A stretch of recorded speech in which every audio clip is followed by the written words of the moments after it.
The latest shooting at Denver's East High School happened before they could even remove the flowers from the last shooting there. Again and again, it just never seems to stop. They just want to learn, it's like, this doesn't make any sense. 2 administrators shot, a student on the run, a mountain town on lockdown after his car is found. At East High School, families are heartbroken and furious. You have every right to be frustrated and angry. I got it. Tonight, the latest on the search for the young suspect and why a student, thought to be so dangerous he needed a daily pat-down, was in a regular school setting. The school superintendent in Denver is defying the school board by bringing armed police officers back to East and other high schools. It sets up a new debate over how to best keep kids safe. Tonight, we'll look at where the mayoral candidates stand on armed police on campus. And we won't just watch as our community is again impacted by violence. We're ready to help a group that's working on East Colfax to keep young men out of trouble. Live from East High School in Denver, this is Next. At the home of Angels, heartbreak again. A month after a student was shot and killed outside of school, police say this morning a student pulled a gun on 2 administrators who were patting him down, shot both of them, and fled. The search for that 17-year-old suspect, Austin Lyles, has taken law enforcement up into the high country, about 45 miles away to Bailey. The sheriff up there says that they have located the suspect's car, but have not yet found him. Our Cole Sullivan is there in Bailey, where people got an alert that they needed to stay indoors. Cole? That alert went out around 4:30 for a 5-mile radius from where I am right now, Kyle. This is a very active search. Seconds ago, we saw a Jefferson County Sheriff's Office vehicle with K-9 units come through. A few minutes before that, a convoy of SWAT vehicles went through. I want to show you exactly where we are. If I'll step out of the way, you can see down this road, this is Highway 68 in Bailey. There's a roadblock on this road that they're not letting anybody, media or residents on this road, go any further. And that caused problems for one woman who was trying to get home from work. Ariane says her wife and nephew were in her house about 7 miles up Highway 68. They've locked the doors and sheltered in place, in part because of that alert sent out by the Park County Sheriff's Office for a 5-mile radius. I want to give you an idea of just how rural this mountain road is. It turns to a dirt road about 2 miles from where we are. You can see an area there in this video. That's where the police command post was earlier today. After the sheriff confirms they found that red Volvo, they're looking for the student still, but found the suspect's vehicle up this road. It's so rural. That command post, Kyle, had to move about 2 miles down the mountain closer to where we are now because there's no cell service up there. They were having trouble with their computer logistics, I'm told, but they have a huge search ongoing still here. It's mountains on both sides of the road. There are trees. Ariane, that woman who lives up this road, told me there are summer vacation homes up there that may be vacant. There are also campsites that are being searched. There's a large police presence with multiple agencies, including federal agencies, agents with long guns in this area. We see a plane circling overhead as well. And we're also told they've staged ambulances and will be staging a life flight helicopter here in the coming minutes or hours as the search for this suspect continues. Kyle.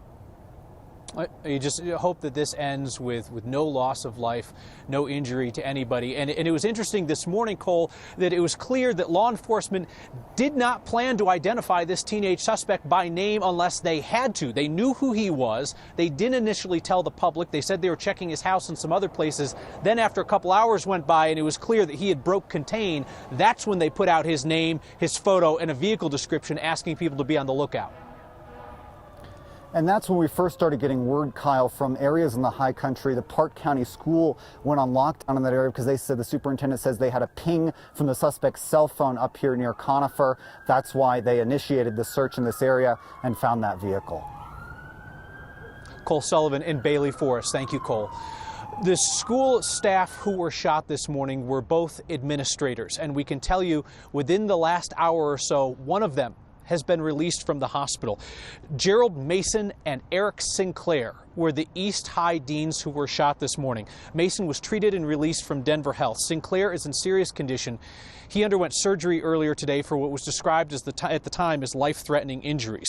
Police say that they were shot while they were patting down Austin Lyle. That was a security measure that student was subject to every day because he was believed to be a danger. This afternoon, DPS Superintendent Dr. Alex Marrero single-handedly brought Denver police back into Denver schools in defiance of a unanimous school board decision in 2020. Dr. Marrero announcing that there would be 2 armed officers at East for the remainder of the school year and 1 armed officer at the rest of Denver's large high schools. In 2020, the school board kicked DPS officers off campus, concerned about the school to prison pipeline. Late this afternoon, the school board issued a statement saying that they agreed with Marrero's decision to bring police in for the end of the school year. The parents who all rushed to East earlier today to pick up their kids after another violent incident at this school were not just concerned. Many of them were angry. And then they spotted the mayor and the police chief. Our Mark Salinger was there. Some of that money out your This is not normal. After 2 shootings at East High School in less than 2 months, anger is obvious. This is traumatic. They shouldn't have to do this. Parents confront the mayor and police chief You guys don't get it? as they wait outside the crime scene to see if their kids are okay yet again. It's scary. You know, it's like this is a second shooting this year. It's scary. Tiffany Wright knows the frustration. There's nothing you can do. You're nervous, you're anxious, you just want to see your kids' faces and make sure they're okay. At the same intersection where an East High School student was shot and killed last month, This is too much like not right. parents like Lawrence Gauchon You got to be here. wait to reunite with their kids. Isaiah, Yeah, what floor are you on? 3rd floor. Okay. He won't hand up the call with his son until he sees him come out of the school. Say right now, I'm scared. I'm tired of my son going through this. Like it's his freshman year. He's never been exposed to this much violence ever in his life. Oh, it's just again and again, it just never seems to stop, and there's no solution. 2 administrators shot by a student with a gun. He just said, I was scared, I'm scared, and there's a lockdown again. Again. All these kids want to do is learn. Again. That's it. This is it, man. There are few answers that calm the frustration. These are our kids. I don't want to come and get my kid and have her take her to the funeral on a casket. I don't want that. What are you guys going to do? Outside East High School, There they are. Tiffany finds relief again. Hello. Hi, babies. So glad y'all safe. A lot of these families are having some really difficult conversations tonight as the questions arise of whether or not it's safe to continue sending their kids to school here. I've spoken with several families who say, nope, this is the line that's been crossed. I'm no longer sending my kids to East High School. They say they've gotten far too many texts, Kyle, from their children that are in classrooms saying we're on lockdown again. Mark, it's so sad because this is one of the great urban high schools in Colorado that has always had such incredible pride in its students' accomplishments and in what goes on at this school. To hear that people might now be voting with their feet and taking their kids out of East High School because they feel like the district's not in a position to keep them safe, that is a striking statement about this kind of school. Absolutely, and you have to understand that frustration, that anger. The intersection that I'm standing at exactly right now, just over a month ago, was the exact intersection where an East High School student was shot and killed. These parents are angry, they're frustrated, and they say not enough is being done to keep their kids safe. Mark Salinger, thank you. So many of the questions today focused on this idea that there are some students coming to East High School and other high schools who are believed to be so dangerous that they are getting daily pat-downs for weapons. Now, you talk to teachers and administrators and they'll tell you this is a fact of life in a lot of school districts these days. DPS says that 878 of its students have gone through a threat assessment so far this school year, an assessment to determine if they could be a threat to themselves or to someone else. And in some situations, one of these safety plans is implemented. Here's Marshall Zellinger. The student accused of shooting 2 East High School staffers was being pat down in an office as part of an agreed-upon search, according to the district superintendent and Denver Police Chief Ron Thomas. This particular student actually had a safety plan that was in place where they were to be searched at the beginning of the school day every day. It's not unusual to have this level of search conducted on multiple students in your building on any given day. John McDonald is the former security chief at Jeffco Public Schools and now works for the Council of School Safety Leadership, which trains school principals, school boards, and superintendents on incidents like today. He explains safety plans can range from keeping distractions out of school to concerns about weapons and safety. Some students, for example, in a safety plan, we may say, you can't bring a cell phone into school. Maybe because you engaged in behavior that was inappropriate on the cell phone, so we're going to search you every day to make sure you don't have a cell phone on you. Some cases it may be we're worried about a weapon because of a threat you made. DPS Superintendent Alex Marrero would not say specifically what prompted this student's pat-down safety plan. So it's based on past behavior, and that's as far as I can feel comfortable saying. DPS has a campus safety guide, and it says safety plans allow for students to be searched by a school leader. But in bold, the policy says if it is suspected that a student has a weapon, an employee of the DPS Department of Safety must conduct a search. A DPS spokesman told us it was staff, not a safety officer, that conducted today's search. But if a student has a safety plan that requires a pat-down search, why is the student allowed in school at all? Safety plans are a step before you make the determination that that student is not safe enough to be on school property. I checked with several metro area school districts about their safety policies. The ones that got back to me, Aurora, Cherry Creek, and Jefferson County, all provided similar safety plans that call for certain pat-downs in certain situations. They also provided me information, Kyle, about how many school resource officers they have. Aurora was specific, 2 in every high school, along with a school district officer, and Cherry Creek has 1 in every high school, along with a school district officer. We can't keep parents from being worried, but we can help them not be surprised. Ask questions about what's going on in your kids' school buildings as it relates to security, and we'll keep asking those questions as well. Marshall, thank you.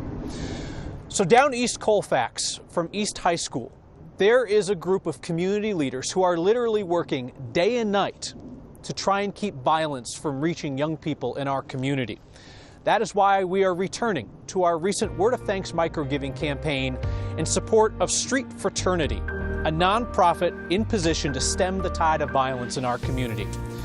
Street Fraternity has built a hangout spot on purpose near one of the most dangerous stretches of East Colfax. It's a place where young men in our community can go every night to have a good meal, to work out, a place where they can do their schoolwork, a place to find encouragement and brotherhood that does not involve gangs or bad influences. The team there builds direct relationships with young people, trying to steer them away from guns and drugs.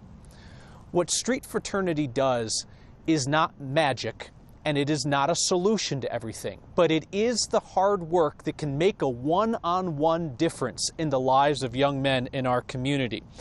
Scan the QR code on your screen or text the word thanks to 303-871-1491 to join me and a bunch of other Coloradans in supporting the work of Street Fraternity. I will never ask you to give to an organization if I don't do so myself, so I'll match the first 50 folks who give $5 tonight. Street Fraternity is literally on the streets. They were there just last night when there was a shooting near their headquarters, a couple of blocks away. And they are back at it today, trying to intervene in the lives of young men in our community before they turn to guns. Denver's mayor is calling for a return of Denver police to Denver schools. It's not his call. It's up to the school board. About half the candidates for Denver mayor tell us they will tell that school board, enough, bring back police. And today marks 2 years since another shooting stunned our community. We remember those lost in the Boulder King super shooting. Next.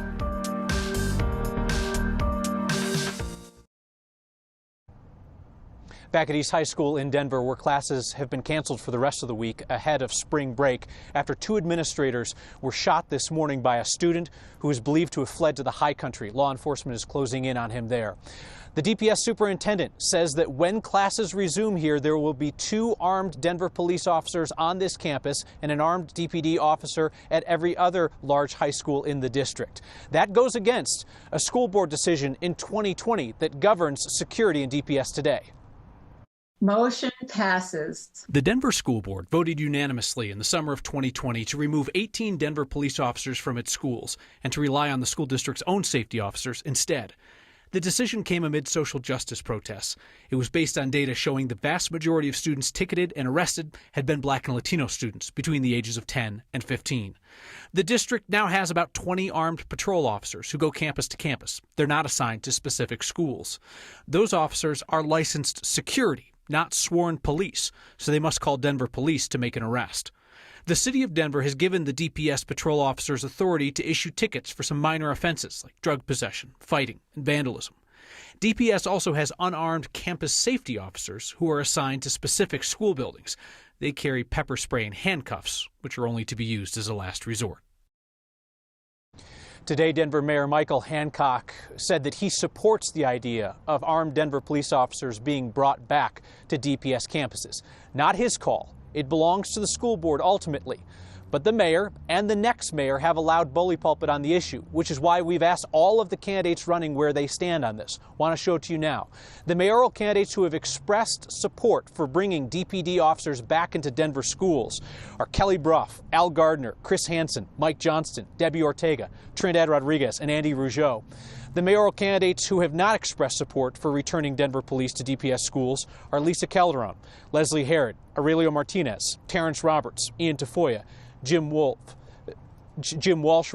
and Thomas Wolf. As we watched parent after parent reunite with kids outside of East High School today, you saw kids being reassured that they were safe for now. And that sadly is all that parents are able to promise kids these days. That when the latest shooting happens, the latest incident, that they're safe for now. And those students are going to be expected to return here after spring break, to walk past the spot down the street where their friend Luis was shot and killed, walk past the spot where Mr. Mason and Mr. Sinclair were shot this morning, and they'll be expected to go inside and sit down and learn. If it wasn't incredibly obvious before this morning as we watched parents reuniting with kids, we are asking far too much of young people and giving them far too little in return. Just a hug and a pledge that they're safe for now. March 22nd was already marked by violence in Colorado. It's been 2 years since the supermarket shooting in Boulder. We remember the 10 lives lost. Next.